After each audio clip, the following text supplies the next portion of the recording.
welcome guys. Welcome to our YouTube channel, Crazy and Crossbar. And today we are gonna discuss about the Manchester Derby that happened recently. So that was a very impressive win from Manchester United. That was a lovely comeback from Manchester United, and wow, it's just amazing. And we were just shocked by the finish of Amad Diallo. So, CJ, what do you think about the game? There is a thin line between stupidity and genius. We saw who picked which side today. To sum it up. Yeah, First half, that's it started very pathetic, but in the end, Manchester City was starting to show something. Foden started to show the flashes of last season. Then second half was all Man United. Pep must have mutilated himself. yeah. That is all I can say about it. Yeah. So, Envy, what do you want to say?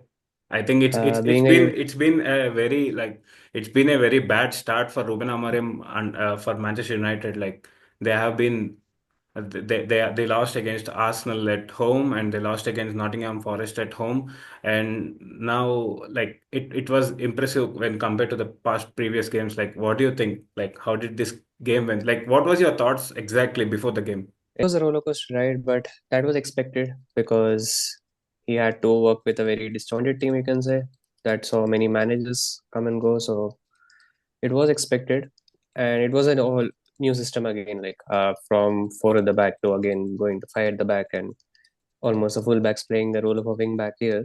It was a new system that the players had to get into, but yeah, I think few players are still not performing to that potential and not at their best. I think that is also because of the gameplay. I mean, the position game that we are playing here. So I think most of the team that we have is well suited for counter attack than the position for football.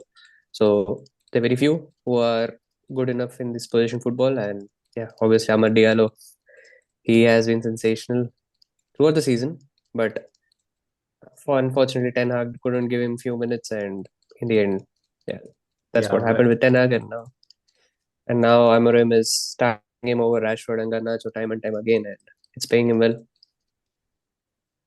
That has been a sublime finish from Amad Diallo. And yeah, and we have one more question. So, like, what were your exact thoughts when you knew that Garnacho and Rashford were not starting this game? Like, how did you felt? Like, those two are such a key players for the Uh, United team. And what were your thoughts exactly? Like, did you guys think you might win a game away at Etihad? the weird part was that it came out yesterday from one of the media journalists, so it somehow got leaked, and the leak lineup itself started. So I think it's we obviously had issues with Rashford because Rashford wasn't at his best since the recent years. Like he's been a part of many projects under many managers, and he's one of the players who's still here. So I think the fans are also moving towards an end. Like I mean, uh, if he leaves, it would be better for both the parties, is what I feel, because he completely looks lost by himself, and fans are done with him, and the club he's not bringing in results for the club, or it's not helping anyone out of it, out of this situation here. So I think it's better if he just moves on. But yeah, I think disciplinary issues, as Amorim said, and and he's taken a bold move. It's a very bold move before a derby because especially that City will leave you spaces for a counter attack, and those are the two key players that you have in the counter attack due to their pace. It was a bold move at a great move in the end. So, CJ, like looking at the City lineup, like we definitely know that City might struggle without Rodri. So what are the thoughts in your mind like when you saw the City lineup? He went back to his same 3-2-2-3 with the box midfield this time when he started the lineup. Uh, Foden and KDB looked very good in the start. They were putting the pressure on. Man United did a commendable job holding their shape and withholding the pressure. They were staying deep, not going too aggressive and all. And we could see the whole game was played out wide itself. Center was completely bugged. Everything that happened in the game happened in the wide itself, Yep, including the fight which happened in the wide half space. correct. Yeah, if we get into the game, United were much impressive defensively in the second half. So what do you want to discuss about the defense of the United? I mean, yeah, except for Dallo, everyone did their best. Yep. Maguire bullied Haaland. Yeah. Sounds weird, but yeah. Lissandro was putting in the runs to defend whenever his teammates needed help. And as usual, he was the, I mean, who was the right back? Mazraoui. Mazraoui was Mazrui, there yeah. to put in and up ahead and down back whenever needed, because he was playing with two number 10s in the start with Mount and this thing. So to increase the width up and down, they helped a lot. Overall, they did a very good job. And yeah, So if we look into the flow of the game, Manchester City is leading it with 1-0 at the halftime, with Kevin De Bruyne giving an assist and Guardiola scoring it for a set piece. So, like, do you think City has a momentum when they scored a goal before halftime, and how did it turn around? Like, what exactly went wrong with City since they gained the momentum at the first half? I wouldn't say they really gained the momentum. I think Pep's reaction gave it away.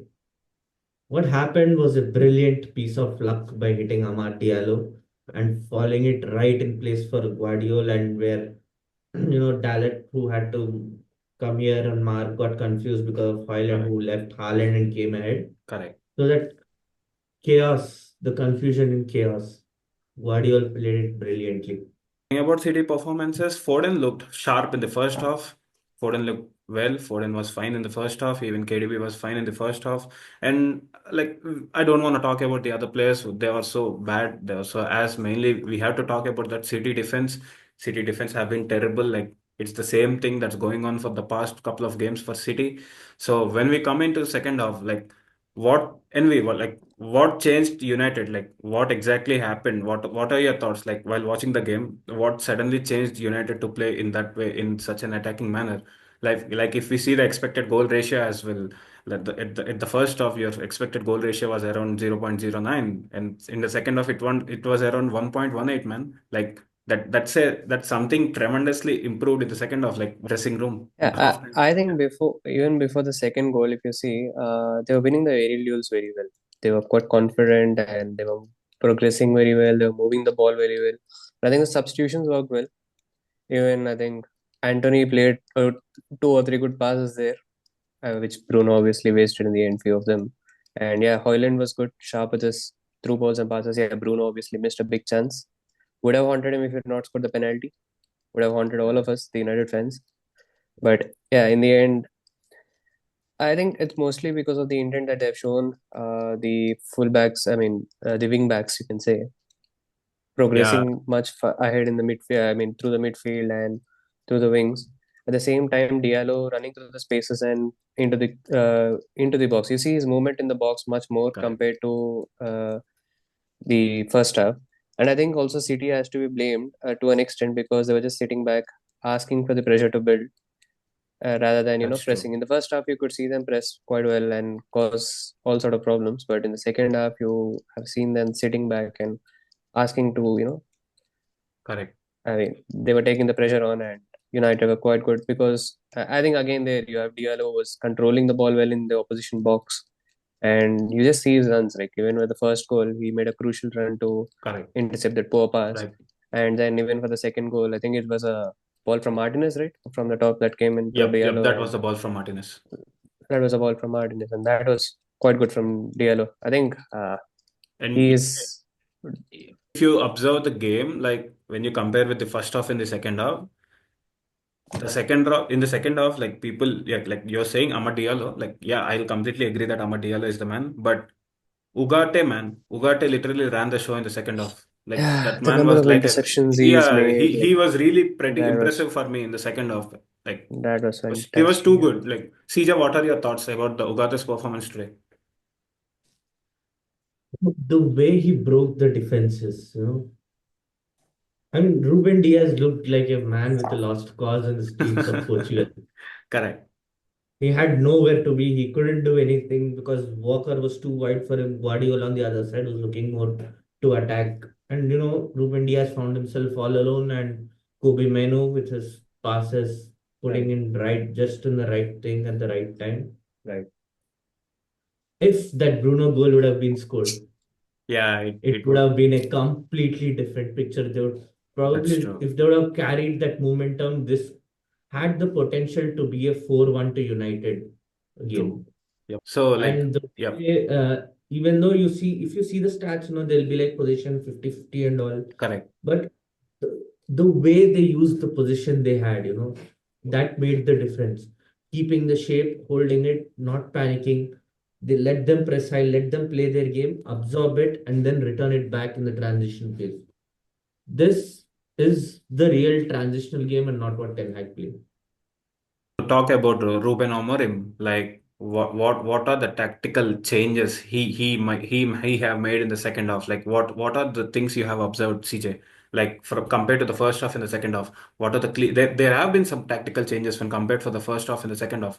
So what are they like? What kind of tactical changes you observe like that made United victorious tonight? Not only about Torres, but with his substitutions. Mm-hmm. When he switched to a back four, Mm-hmm. you understood, he bought in Lenny Euro and he took out Delight. Delight is better in a back three and Euro is better in a back two. Correct. He understands who is playing well, how to bring in, and all, getting in Xerxes and all. It was a good overall substitution. Although I thought he would remove Diallo and bring in Xerxes to play Bruno behind and two strikers up top, but he worked out. He's the better man. That's true. So, like, what went wrong with City? Like, is the substitutions like them substituting Kevin De Bruyne in such a key match? Like, is the loss for them or I what mean, Pep exactly? knew with what run he was coming in. At this point, a 1-0 lead is like a golden duck sitting for them. Correct. So, he just wanted to protect it. So he just removed KDB, got in Kovacic. Then he was like, sit back, and protect the lead. That's it. Kind of like what you see with Arteta doing nowadays and failing Correct. pretty badly. It's the similar thing that happened. And, Doku for Grealish was just a desperate attempt, I felt, to get the things back right, but things didn't work out. Correct. Because Yeah. with having like one goal in last 1 year, that's a pretty rough form from him also. Correct. But yeah, And on yeah, other news, we should feel for Mount also. Like, yeah, that's pretty this bad. could have been his golden opportunity with Rashford and Garnacho out to Correct. try and cement his place at least for the cup games or something. But Correct. said, in recent forms, United coming to City at their home ground, taking the win. This is the statement that Amarin needs to kick off his career at United. It's perfectly played. They have closed the table, the gap there also. I guess they are now, at 22 points with City at 27, sitting in the Europa League places. So they're like 4 points away from Europa League place and 5 points away from the Champions League place with Nottingham Forest. So any slip up, they're there to capitalize. And their fixtures are not kind, I would say. They got Spurs, they got Arsenal again in the cup coming up. They got big games coming up too. Even Bournemouth won't be easy, probably in the next 6 months games, except for Wolves, which after they fired Gary O'Neill, I don't know how they'll get it, but fixtures seem dicey, but they're there to capitalize. If Amarim just needs to place his card right, Right. and he's there. Envy, what are your thoughts at the full time? Like, what was your exact reaction after those two goals? Like, one was the equalizer and one was the I winner. was literally jumping around and celebrating, saying like, "Let's fucking go!" And we were like all over. But yeah, I mean, this was there. Like, it was a while since we had such a win.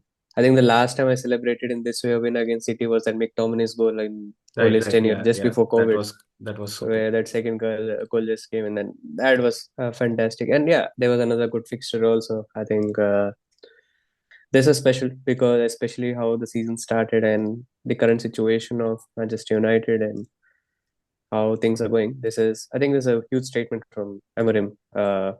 Yep. Also regards to and he's beaten say Pep twice.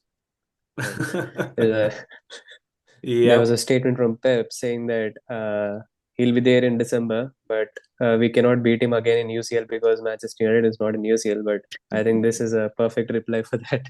That's true. I would like to add in here, Manchester United are the biggest winners this game week, with Aston Villa and Nottingham Forest, Aston Villa losing out points, Man City losing out points. They have just closed the gap and they are on course for it. Any slip up, they're right there. They're as much as in the title race as much as City is at this point of the thing. Yeah, but I think the schedule that's Yeah. coming up is not very kind as CA Ex- suggested because Yeah, that's I, not. I, I think Wolves also will have the new balance manager bounce. I'm expecting them to have a new manager bounce now, and that happens whenever like most of the times. Like whenever I see United play, I always get to know that the managers are getting sacked and new manager bounce just comes up. So Correct. yeah, hopefully I think Yeah, Bulls is like on Boxing Day. I think it's on Boxing Day, so I you think have a so. week and a half. Yeah. So they also have a match in between. But yeah, I think that should. But yeah, this win should be a better bounce than the new manager bounce is what I expect.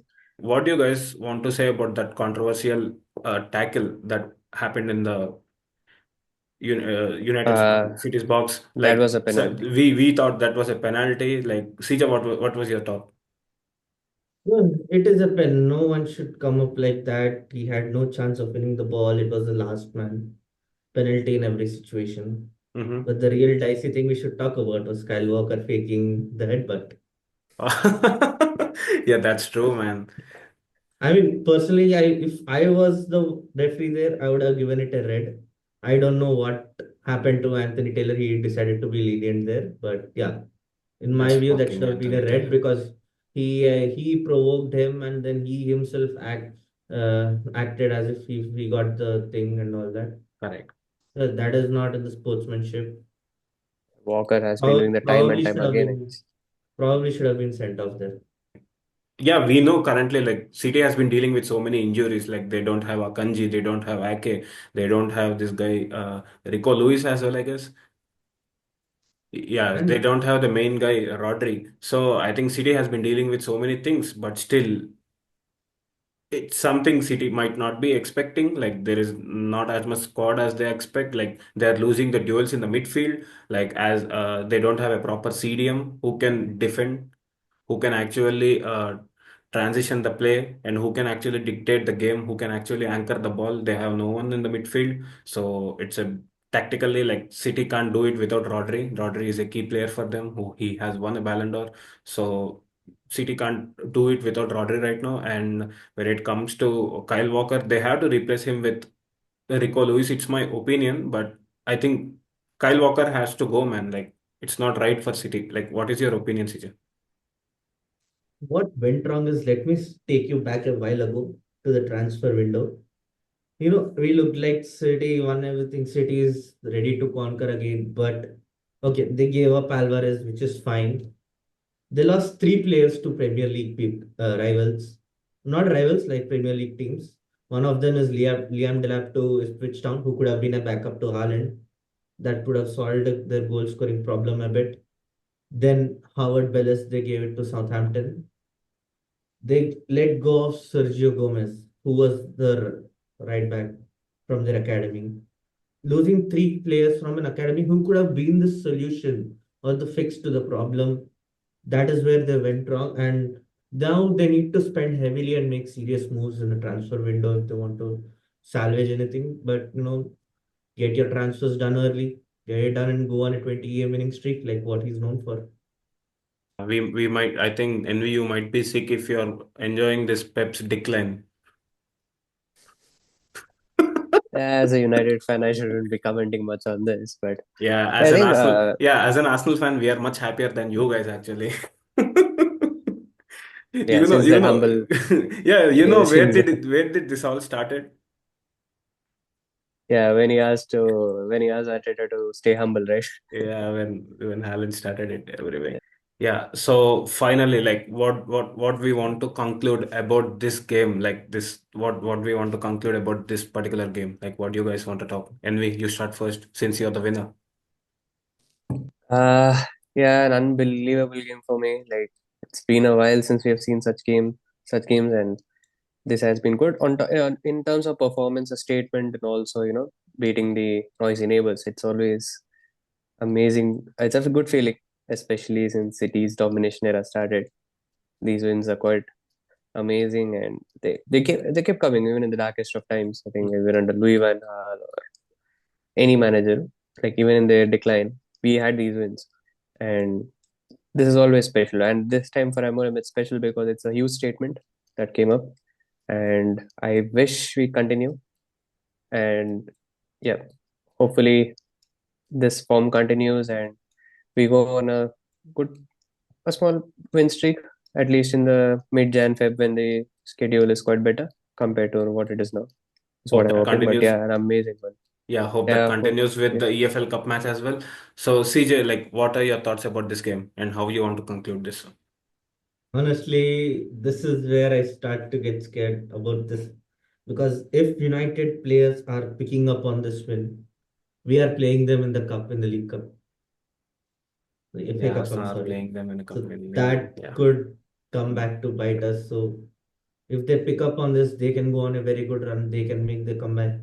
They can they can aim for the Champions League places. It's not at all Yeah, far away from it's them. actually not that tough, like as they think. Exactly. Like all they need is a couple of momentum to win games, and yeah. So, like, what? Destiny is like I would say destiny is still in their own hands. Correct, It's not gone away.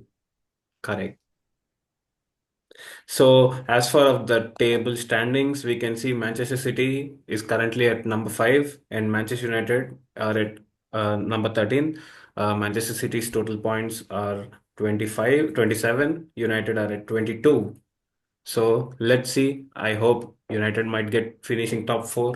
I think that's the aim for them this season. Point, they could take advantage of this the next game week itself because Liverpool plays Spurs, Arsenal play Crystal Palace, Manchester City play Villa at Villa Park. So yeah, everything is on a plate for them. They just Yep. need to do their job. So yeah, guys, that's our reaction to the game, to the Manchester Derby today. So hopefully you might like this video, share this video, comment this video, and I hope you comment your thoughts in the comment section below. And thank you to my boys CJ, thank you Envy. Hope we see you in the next time. Bye bye. Yeah. Sure, sure. Bye. See you soon, guys. Bye bye.